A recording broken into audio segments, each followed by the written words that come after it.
Gunung Merapi di perbatasan Jawa Tengah dan daerah istimewa Yogyakarta kembali erupsi dengan meluncurkan awan panas guguran sejauh 2.000 meter ke arah Sungai Krasak Sabtu siang. Selamat siang. Di siang hari ini guguran arah. Sejumlah wisatawan yang sedang menikmati libur Natal di kawasan Merapi panik saat melihat awan panas menuruni lereng gunung. Namun tak sedikit warga dan petugas menjadikan erupsi Merapi sebagai tontonan. Balai Penyelidikan dan Pengembangan Teknologi Kebencanaan Geologi atau BPPTKG mengimbau wisatawan di sekitar Bangker Kali Adem Sleman, daerah istimewa Yogyakarta menjauhi zona bahaya. BPPTKG merekomendasikan masyarakat tidak melakukan aktivitas apapun di daerah potensi bahaya. Pada sektor selatan hingga barat daya kawasan rawan meliputi Sungai Boyong sejauh maksimal 5 km, serta Sungai Bedok, Krasak, dan Bebeng sejauh maksimal 7 km. Sementara pada sektor tenggara potensi bahaya mencakup Sungai Woro sejauh maksimal 3 km dan Sungai Gendol hingga 5 km. Selain awan panas guguran, masyarakat juga diminta mewaspadai potensi lahar hujan terutama saat terjadi hujan di sekitar puncak Gunung Merapi serta mengantisipasi kemungkinan gangguan akibat abu vulkanik. BPPTKG masih menetapkan status Gunung Merapi di level 3 atau siaga. Apabila terjadi perubahan aktivitas yang signifikan, status Gunung Merapi akan segera ditinjau kembali. Dari Sleman, Yogyakarta, Heru Trijoko, iNews melaporkan.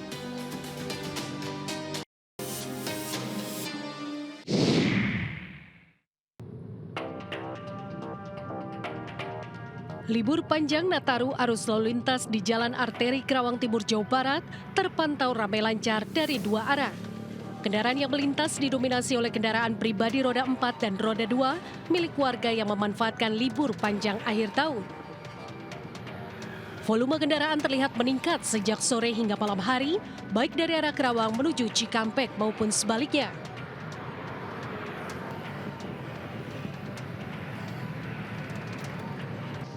Sementara kondisi arus lalu lintas di Simpang Gadok pada Sabtu malam kembali normal. Arus lalu lintas dari dua arah telah dibuka secara normal setelah sebelumnya Satlantas Polres Bogor melakukan rekayasa lalu lintas satu arah dari arah Jakarta menuju Puncak.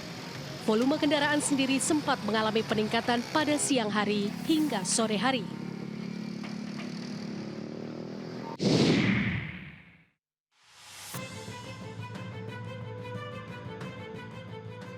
Inilah detik-detik seorang warga Palestina ditabrak tentara cadangan Israel saat sedang sholat di desa Dir Jarir, timur Laut Ramallah, tepi barat Palestina.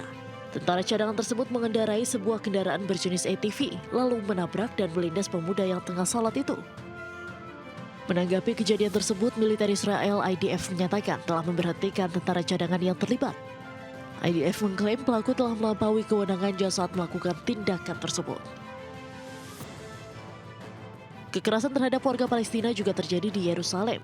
Seorang warga Palestina dikeroyok oleh sekelompok tentara Israel. Tentara Israel pun akhirnya menahan pria tersebut setelah menembak dan melukainya di kota Bir Nabala, Yerusalem.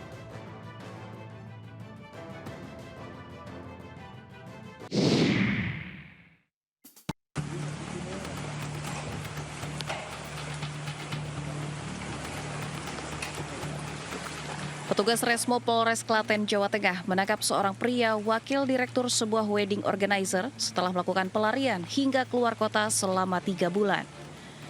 Proses penangkapan berlangsung dramatis. Pelaku sempat bersembunyi di sebuah rumah kontrakan di daerah Serang, Banten. Modus aksi penipuan dan penggelapan yang dilakukan pelaku mulai terendus sejak pertengahan tahun lalu ketika banyak pernikahan yang dijadwalkan tidak terlaksana. Pelaku juga memberikan iming-iming promo diskon besar-besaran sejak awal tahun kepada para calon pengantin. Jumlah korbannya tercatat lebih dari 40 orang dengan kerugian lebih dari 1 miliar rupiah.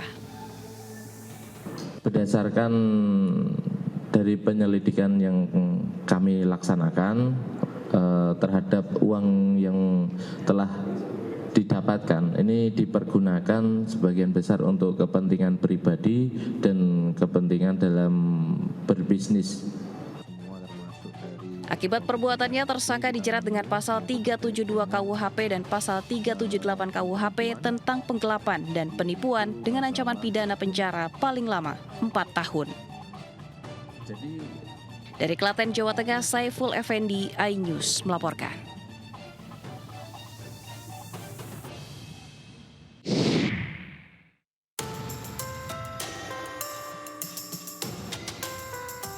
Polisi menangkap pelaku teror bom di 10 sekolah di Depok, Jawa Barat.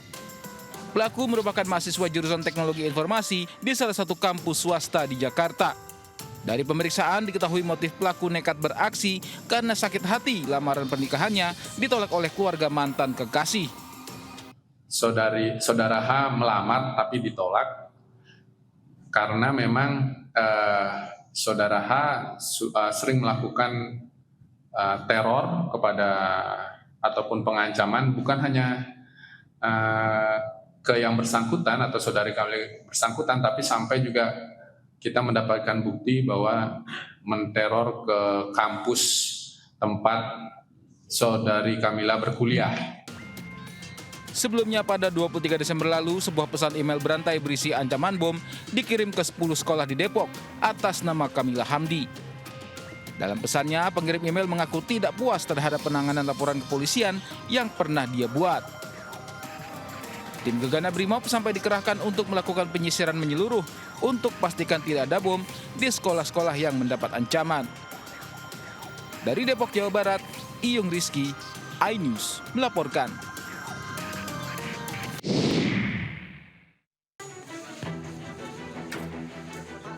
Berawal dari kecurigaan adanya paket kiriman mencurigakan, petugas Bea Cukai dan kantor pos Pasar Baru Jakarta Pusat langsung menghubungi Ditipit Narkoba Bareskrim Polri. Tim penyidik dari Subdit 5 Ditipit Narkoba Bareskrim Polri yang tiba di lokasi langsung melakukan pengecekan di gudang kantor pos Pasar Baru. Alhasil sebanyak 3.000 pil ekstasi yang berasal dari negara Belgia ditemukan petugas dalam kemasan makanan kucing. Dugaan kuat pil-pil haram tersebut akan diedarkan di tempat-tempat hiburan malam saat malam pergantian tahun.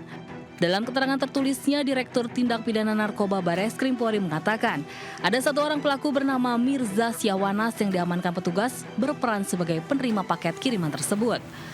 Pelaku diketahui berdomisili di kawasan Kebon Kacang, Tanah Abang, Jakarta Pusat. Dari tangan tersangka, polisi menyita pil ekstasi berwarna merah muda dan abu-abu dengan logo Moncler, serta pil berwarna hijau dengan logo Canada-V. Kasus ini pun masih terus dikembangkan oleh penyidik Bareskrim untuk mengungkap jaringan internasional yang terlibat dalam penyeludupan narkotika ini.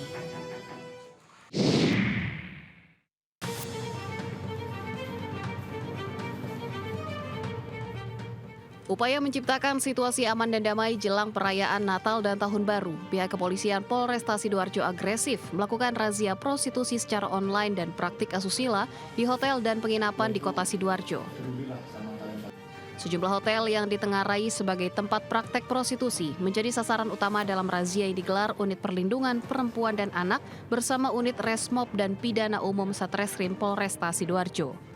Bekerja sama dengan pihak pengelola hotel, dalam razia yang berlangsung Rabu dini hari itu, polisi berhasil menangkap sejumlah pekerja seks komersial yang menawarkan jasa seks di sejumlah kamar hotel.